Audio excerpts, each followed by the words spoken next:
Every time I make this dish, I think about my mom. It was the first dish she taught me how to make, and it's really funny because it has nothing to do with our culture. You would think that as a Lebanese mom, she would teach me a dish from Lebanon as my first one. But instead, I was taught this amazing Italian dish. She couldn't have taught me a better recipe. You need patience and skill to make this because this takes up a big chunk of your day. Because of this recipe, I learned how to chop and dice onions. I learned how delicate extra virgin olive oil is. And adding butter enhances the flavor of the whole dish. Even adding spices to your onions as they're being sauteed is a very important step. It elevates the flavors of the spices. They become so immersed with the onions and the oil and the butter. Sauteing the meat without adding the spices first is simply not the same. Even this part of allowing the meat mixture and the marinara sauce to fuse together and combine. Giving it that time, allowing it to thicken is so important. Rushing that step won't give you the same overall effect at the end of the dish. Also, fresh mushrooms and canned mushrooms are totally different. As a matter of fact, this is probably the first dish that taught me about herbs. I thought that adding dried basil should be enough, but I quickly learned that fresh basil is so potent that leaving it out will not give you the same result. I made this dish over and over every time thinking, oh yeah, now I perfected it.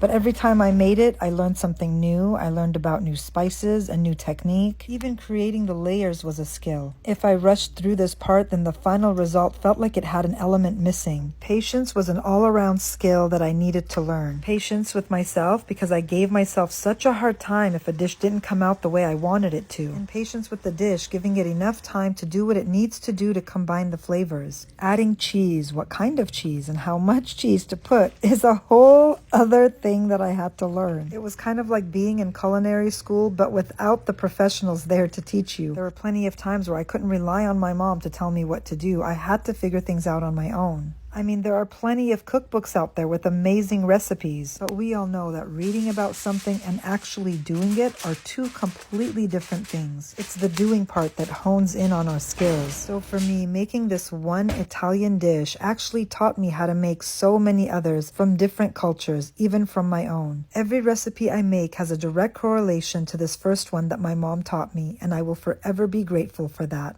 Now let me feed you.